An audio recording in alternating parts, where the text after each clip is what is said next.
Olá, professora. A gente vai falar sobre o capítulo 9, o núcleo celular. Para começar, vamos falar da função do núcleo celular. Primeiro de tudo, é essencial para a célula permanecer viva. Isso foi comprovado depois de uma experiência do citologista francês Eduardo Barbiani. Ele fez uma experiência com a ameba, que ele dividiu a ameba em duas partes, uma com núcleo e outra sem. A que estava sem o núcleo desfiou e morreu, e a outra permaneceu viva. O núcleo controla o desenvolvimento da célula. O núcleo é a estrutura que contém o DNA, presente apenas em células eucarióticas. O núcleo tem duas funções básicas. Ele regula reações que ocorrem dentro da célula e armazena suas informações genéticas. Vou falar sobre a composição do núcleo. O núcleo não tem sempre o mesmo aspecto. Ao longo do período da vida de uma célula, quando se aproxima o momento da divisão celular, o material nuclear modifica-se e se desorganiza completamente, fazendo com que esse material seja distribuído entre as células filhas. Com isso, esse material se organiza nas células filhas e reassume suas funções. Carioteca. Qualquer que tenha sido sua origem, a carioteca é uma membrana dupla, com espaço interno denominado perinuclear. Apresenta inúmeros pares que permitem a comunicação do núcleo com o citoplasma. Poros. Em vários pontos da carioteca, as duas membranas unem-se e formam poros. Para cada poro é uma estrutura complexa, constituída por proteínas que controlam a entrada e a saída de substâncias. Cromatina é composta de um emaranhado de filamentos muito finos, também chamados de cromossomos. Durante o período em que a célula não está se dividindo, a cromatina apresenta-se dispersa do núcleo.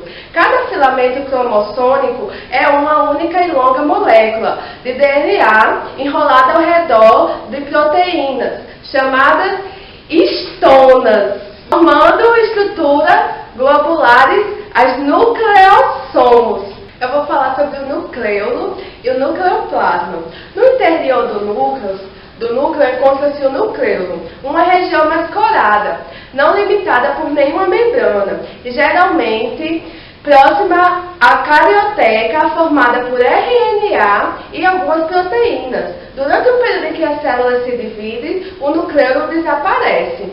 O ambiente interno do núcleo, onde estão mergulhados os filamentos, a cromatina e as estruturas que constituem o nucleolo, é chamado de nucleoplasma.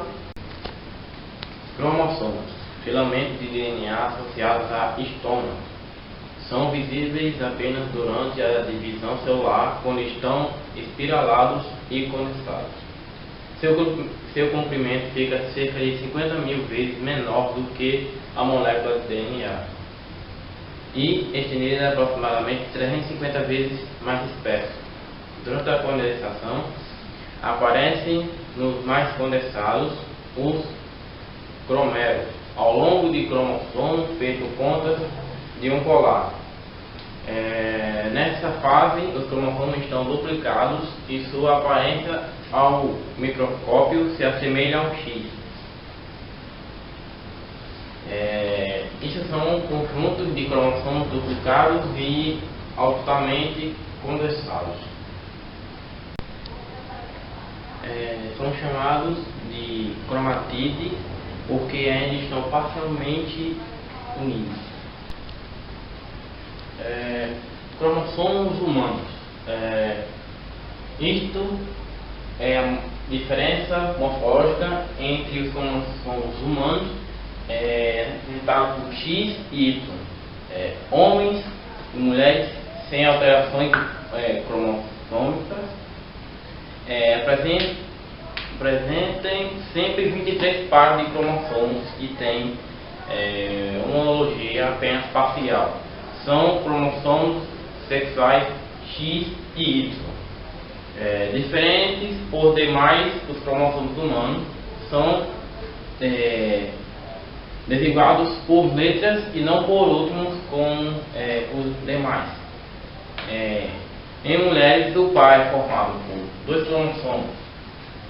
cromossomos X, e nos homens, por um cromossomo X e por outro Y.